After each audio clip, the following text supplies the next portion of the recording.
In this edition of Locked On Capitals, your Capitals were 1-1 over the weekend. We'll talk about those games and more next on this edition of Locked On Capitals.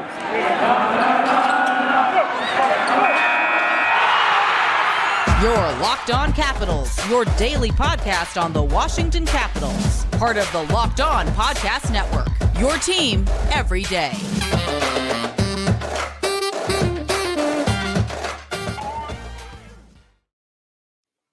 Well, hello and welcome into this edition of Locked On Capitals. I'm so glad you decided to join me today. As always, this podcast is free and on all your platforms. And thank you for making this your first listen or view of the day. Yes, this podcast is also available in video form, so head on over to YouTube and check it out. And when you're on YouTube, make sure and hit that subscribe button. And if you like the videos, give it a thumbs up. It really helps grow the channel. My name is Dan Holme. You can find me on Twitter. It's at DanCaps218. You can find the show on Twitter. It's at Locked On Caps. So in this edition of Locked On Capitals, we will talk about the games over the weekend. As we know, the Capitals defeated the Calgary Flames, but then they subsequently lost to the New Jersey Devils. What does that mean for this Washington Capitals team going forward? They were riding that wave, that momentum of winning. And then when they came up against a formidable opponent like the New Jersey Devils, they fell short. How do they get back into the business of winning games against big teams like the Devils? We'll talk about that. Then later in the show, we'll talk about the road ahead. But just to get it going here, Friday night, we were talking about the Washington Capitals and what it meant for them to pick up a big win against the Flames.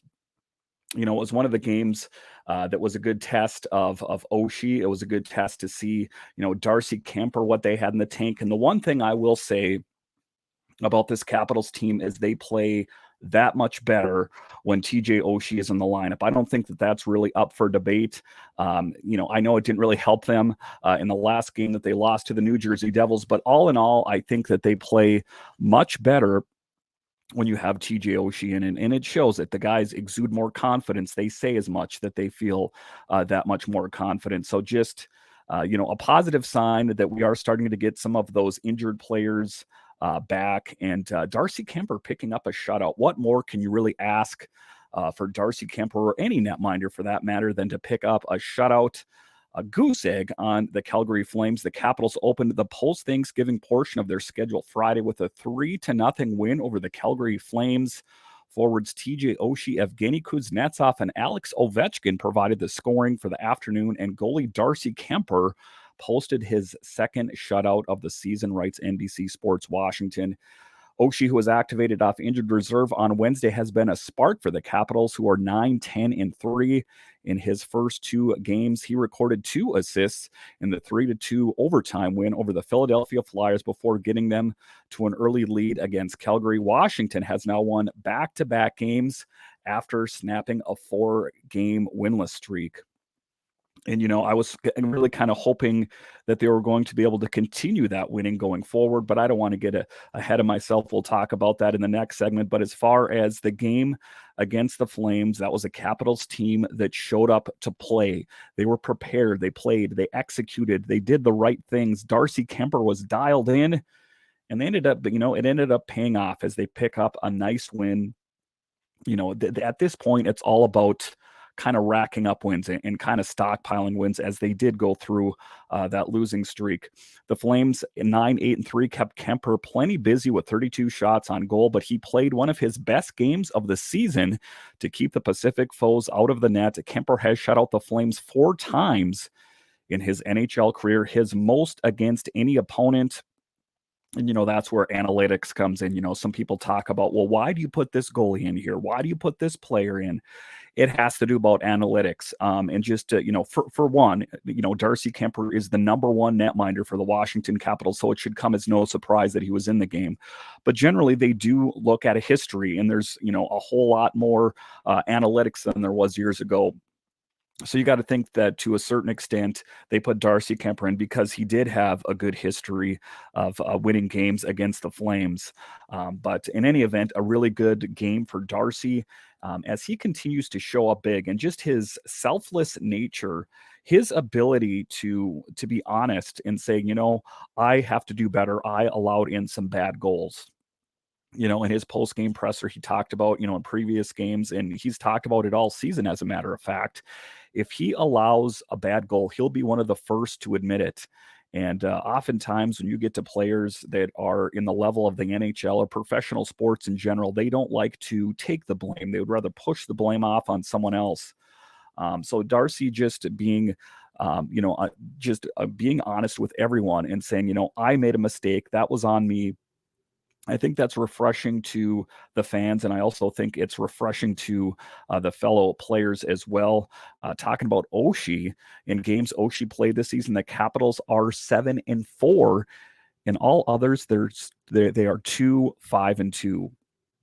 So that kind of just ties in with what I was talking about off the top of the show, that the Washington Capitals play a lot better when TJ Oshie is in it. And you might say, well, this particular game, he didn't get a goal, or that particular game, he didn't get a goal. It's not just that. He is a leader. I know he doesn't wear a C on his chest, but he is a leader. He is a positive, he's a positive presence on that team. He exudes confidence, and he makes the players that play around him that much better. And sometimes that's not an easy thing to quantify, but TJ Oshie, and the stats show it. I mean, just what I told you there, the Capitals play that much better when TJ Oshie is in the lineup. So sometimes people say, why did the Capitals, sign him to a deal? He's an injury risk. They signed him for the very reason that I mentioned there, is that the Capitals play that much better. The Capitals are 7-4 when he plays. They're 2-5-2 when he's not in there. So if that's not a good enough reason, I don't know what is. You got the scoring started at 7:56 into the game, receiving an excellent feed from defenseman Eric Gustafsson and burying a wrister from the slot past Flames goalie Jacob Markstrom. And if you haven't had an opportunity, check it out. It's on NBC Sports, Capitals in this case. And you can see just a really great feed and just a really excellent goal. How badly did the Capitals need that goal? It marked the first time they held a lead in regulation since their November 11th win over the Lightning, a span of 314 minutes of ice time. The Capitals had trailed first in each of their last 5 games heading into Friday. Oshie ensured that streak wouldn't stop there, and it was the only start of the offense for the Capitals. Restocked second line and Kuzetsov. Let's just get into Kuzetsov a little bit, just kind of summarizing this game against the Flames, the triumphant Capitals playing well, Kuzetsov finding his touch. The Capitals, I would say, also play that much better when Evgeny Kuzetsov is dialed in. It seems to me those games where he goes through a slump, so do the Capitals, so it's interesting how you can make certain correlations between certain players in and out of the lineup. When certain players are in the lineup for one and they're playing well, you can tell that the Capitals, in particular, play better.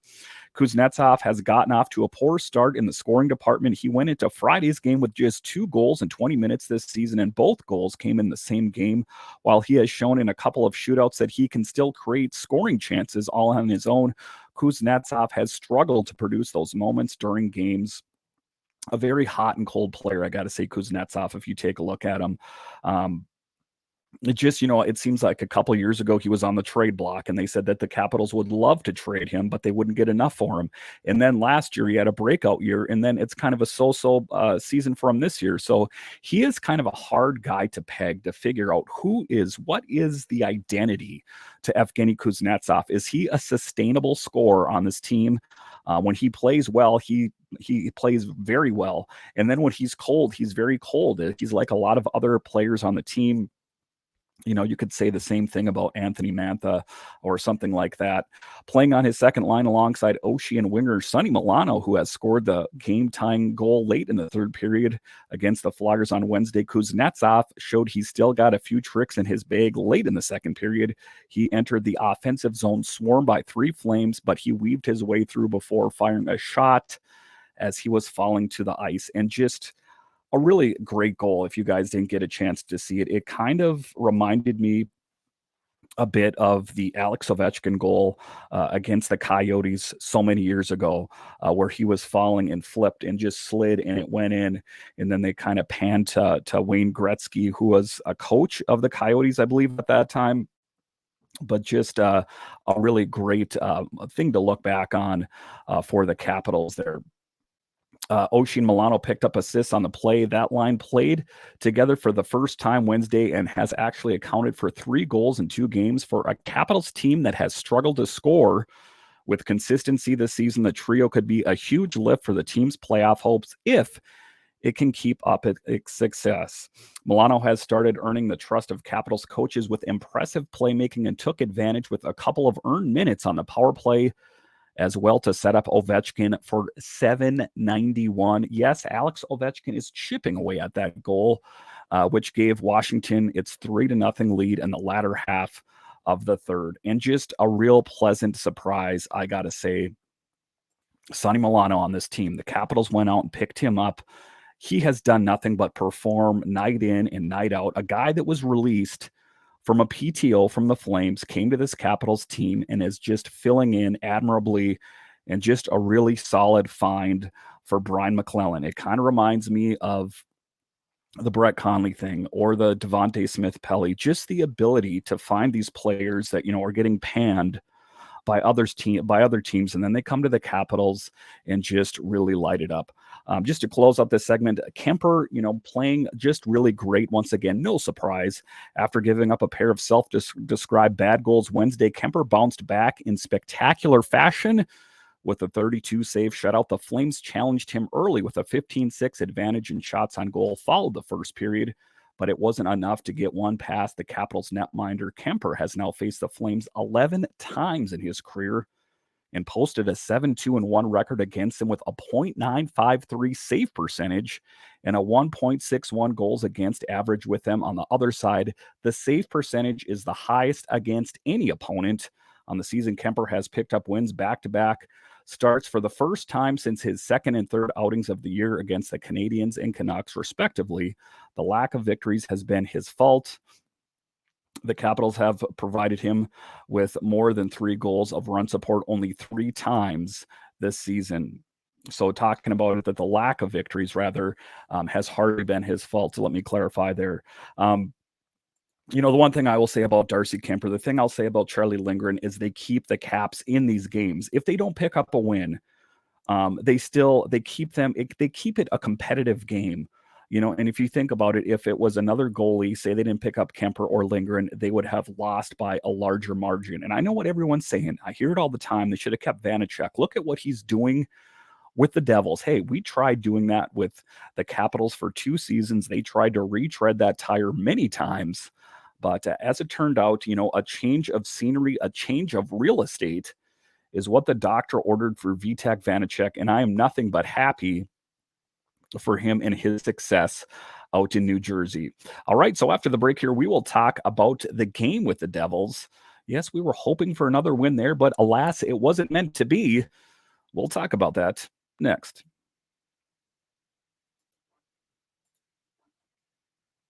If you've thought about securing your home with home security but have been putting it off, you'll want to listen up. Right now, Locked On Capitals listeners can order the #1 rated Simply Safe home security system for 50% off.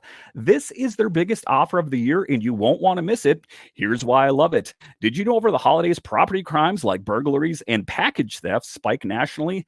That's why our friends at Simply Safe Home Security are offering 50% off their award-winning security system so that more families can feel safe and secure this holiday season. Order your Simply Safe system for half off today and enjoy advanced security and greater peace of mind this holiday season.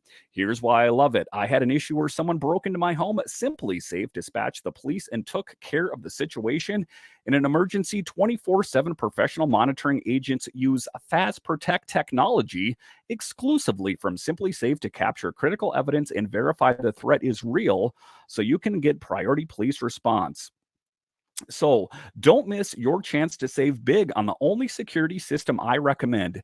Get 50% off any new Simply Safe system at simplysafe.com/lockedonnhl.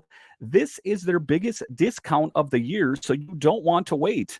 That's simplysafe.com/LockedOnNHL. There's no safe like Simply Safe. Thank you for making Locked On Capitals your first listen today. For your second listen, check out Locked On Sports Today. From the games that matter the most to the biggest stories in sports, go beyond the scoreboard and behind the scenes with local experts and insights only Locked On can provide. Locked On Sports Today, available on the Odyssey app, YouTube, and wherever you get your podcasts. All right, welcome back into this edition of Locked On Capitals, where it's your team every day. In this episode, we are kind of recounting the events over the weekend about the Washington Capitals, how they picked up a really great win over the Flames. You know, it was a shutout for Darcy Kuemper, and the Caps really showed up to play. They were riding high on a feeling of success and winning going forward, but that was shot down as they took on the reigning New Jersey Devils, who are playing lights out this season, a team to be reckoned with. It is a team that is backstopped by Vitek Vanecek in net, and Vanecek is playing lights out for the New Jersey Devils. I remember when they talked about it at the beginning of the season, they were saying that he most likely will not be the starting netminder. So it's really interesting to see that he has risen to prominence and is playing very well in New Jersey. So just a really positive moment. The Capitals ran into the red-hot New Jersey Devils on Saturday and got burned, falling 5-1 to the first-place team atop the Metro Division to kick off their 6-game road trip, writes NBC Sports Washington. Devils goalie Vitek Vanecek got the start, his former team, for the first time and didn't disappoint, stopping 37 of 38 shots to continue his stellar season. After the Capitals 9-11-3 traded him to the New Jersey Devils last season, he has stepped up as the Devils' top option in net with opening night Raw starter Mackenzie Blackwood on injured reserve. So some people have said, well, you know, it was going to be Mackenzie's job if he wasn't injured, but I don't think that, you know, those people are saying the same thing, considering how lights out Vitek has been playing. Washington, which had won 2 in a row heading into the contest, was held to just 1 goal by defenseman John Carlson in the second leg of a back-to-back. And they were talking about, and they interviewed Vitek Vanecek after the game, and he said, you could tell that Ovi really wanted to score on me. In this case, I'm talking about Vitek Vanecek, but he was able to stand tall in net, and giving credit where credit's due, Vitek played lights out for the Devils. And, you know, and that's what I'm talking about. The Capitals are going to have to find ways to win games against teams that are good. The New Jersey Devils, despite their poor play in previous seasons, are reigning atop of the Metro Division. No one picked that to start the season. Everyone said it was going to be the Rangers or it was going to be the Hurricanes. You know, it just goes to show you that the pundits and the talking heads don't necessarily know what they're talking about all of the time. And I understand there's a lot of hockey left to be played this season. But as it stands right now, the New Jersey Devils reign supreme in the Metro, and they are the team to beat. If you want to move on, you got to win these games against formidable opponents, because if you're going to make any push into the postseason, you're going to have to win games against big teams. And the New Jersey Devils are definitely one of that. The book on Vanecek during his time in D.C. was always the same. He was a technically sound goalie, but struggled to make the spectacular saves a team with championship aspirations would need him to make. On Saturday night, he made the spectacular saves, surviving a high-volume Washington attack that generated 13 high-danger chances. As the Devils have skyrocketed up the standing, Vanecek's stock has risen with them. He finished the game with a 10-2-0 record, sporting a .923 save percentage and a 2.04 goals against average in 14 games. That's 12 starts for New Jersey. With Blackwood suffering an MCL sprain, Vanecek has gotten a real chance to make a case for their long-term answer in net. And I would say that unless he totally falls flat on his face, I think the job is his. I think that's a pretty safe assumption to make there. The 27-year-old had already faced the Capitals once this season, but that appearance came in relief after Blackwood was pulled for allowing 5 goals in 2 periods on October 24th. Immediately after the game, New Jersey went on a 13-game winning streak that tied the franchise record. Vanecek appeared in 10 of those games and never allowed more than 3 goals. Washington can hardly complain about its quality of goaltending this season with Darcy Kuemper as its starter, but Vanecek has thrived since leaving the nation's capital and has showed the Capitals exactly what they gave up with his performance Saturday. Again, like I talked about off the top of the show, I don't want to hear from people saying, well, we should have kept Vanecek. Listen, Darcy Kuemper has kept the Capitals in the game. Chalie Lindgren has kept the Capitals in the game. Vanecek, they tried him for a couple of seasons, didn't work out. Same goes for Ilya Samsonov. It just didn't work. So, I hear it all the time, people adding me on Twitter, on YouTube saying, what were the Capitals thinking getting rid of Vanecek? Listen, I mean, if they would have gone in, it's easy to make these kind of proclamations now that you see how Vanecek is playing. But if they would have gone into this season with Vanecek and Samsonov, people would have been beside themselves with anger and emotion. So, it's easy to do this Monday morning quarterbacking, this armchair quarterbacking, thinking that the Capitals should have done this, that, and the other thing. But when the reality is the Capitals fans were elated when they picked up Darcy Kuemper and Chalie Lindgren, as they should be, because they have been playing that well. So let's not forget all of this and all the razzle-dazzle that Vitek Vanecek has had.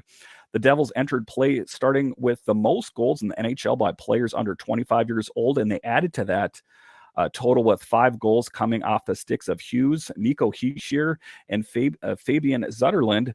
Hughes has been a star in the making of the last few seasons, joining players like the Anaheim Ducks' Trevor Zegras as part of the wave of young players pushing the boundaries with unconventional highlight reel goals.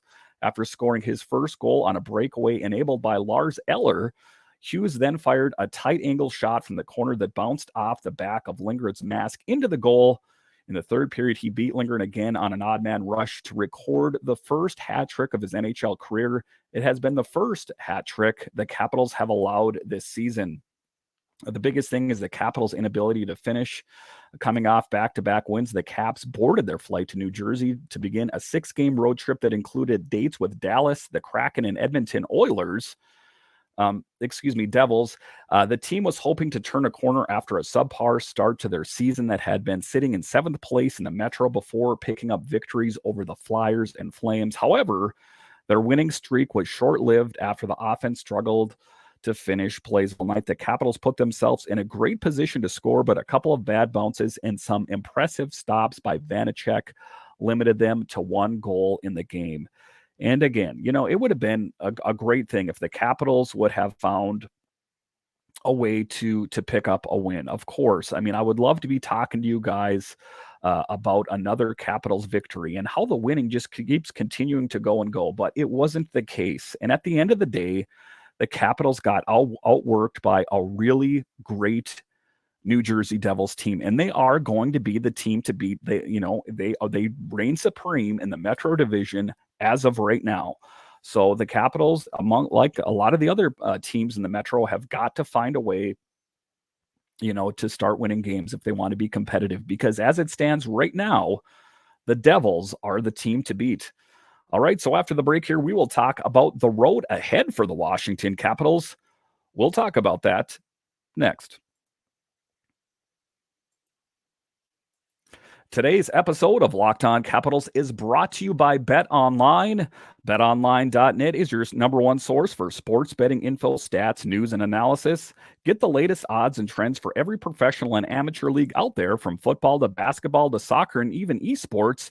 We've got it all at betonline.net. And if you love sports podcasts, you can find those at BetOnline as well.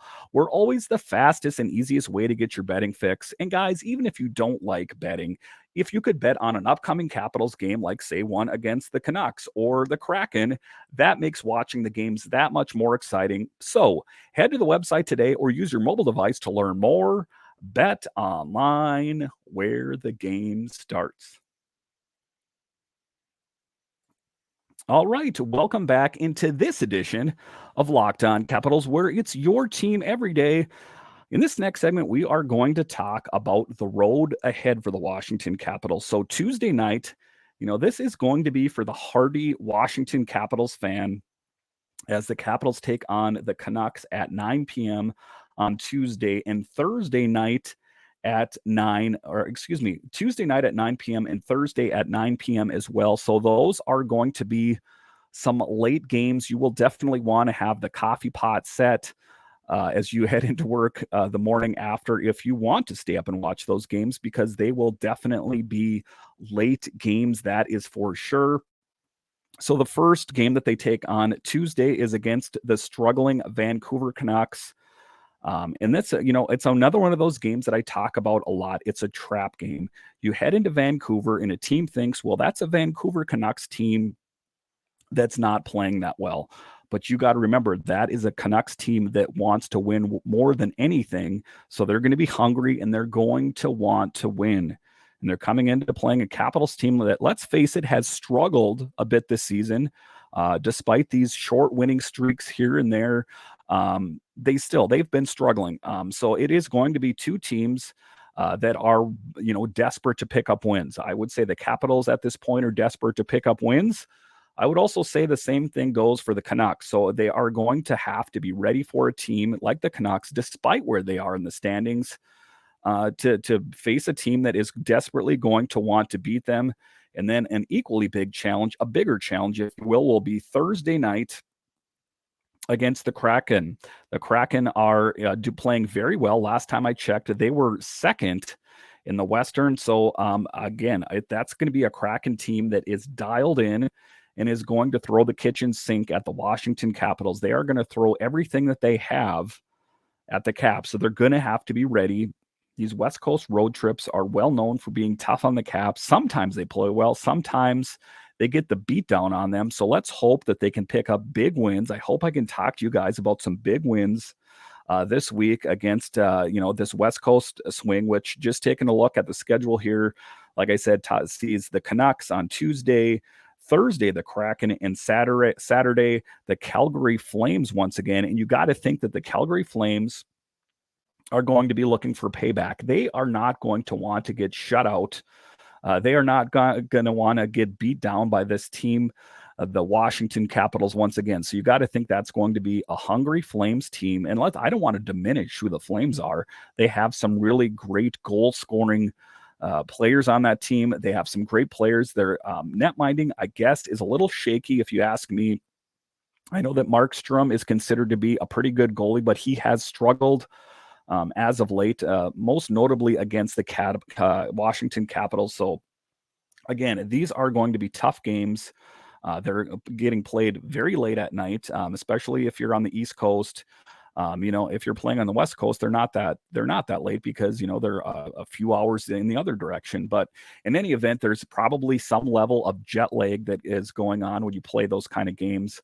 But I'm hoping that the Capitals can get back into the win column. They can get back to doing what they do best, and that's winning games. They're starting to get more players filtering back in.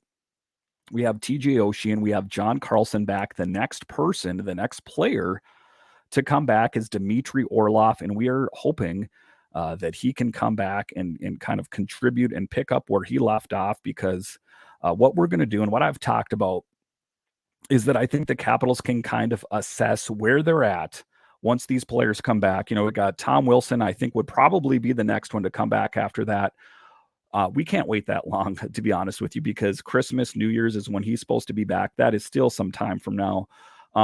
I think that once we get Dmitry Orlov back, the Capitals are going to have to judge and assess where they're at. Can they start winning games on a consecutive basis? Can they continue to keep winning consistently? That's the biggest thing, because if they can't, then I think they need to explore the trade option. I think they need to take a look at the waiver wire. They need to do something if they want to make a push for the playoffs, and dare I say a Stanley Cup. And I know that seems like a long shot right now considering how they're playing, but that is the end goal. That is the end goal of Alex Ovechkin. He said, passing Gordie Howe and Wayne Gretzky is important to me, but even more important is winning another Stanley Cup with this team. So I know that, Ovi does want to, eventually, get his goals of passing Howe and Wayne Gretzky, but he would love nothing more than to win another Stanley Cup with this Washington Capitals team. And I really hope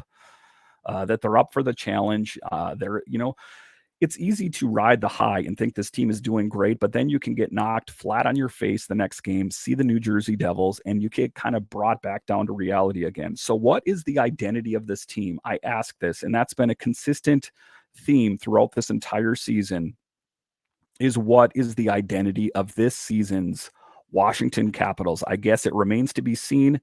They've struggled quite a bit this year, and I know it is due at least in part to the myriad of injuries that is facing this lineup, but let's hope that they can get back into the win column and they can continue to win games on a consistent basis, because at the end of the day, that's what they have to do. They can't, pick up, a one-off win here or, 2 wins here. They need to go on a 3 or 4 or 5 game winning streak to kind of ensure to themselves and the fan base and everyone else that this team is capable of winning hockey games. Thank you for making Locked On Capitals your first listen for your next listen. Check out the Locked On Sports Today podcast, the biggest stories of the day, plus instant reactions, big game recaps, and the take of the day, available on the Odyssey app, YouTube, and wherever you get your podcasts. So once again, thank you for joining me on this edition of Locked On Capitals, where it's your team every day. My name is Dan Holme, and I'll talk to you again next time.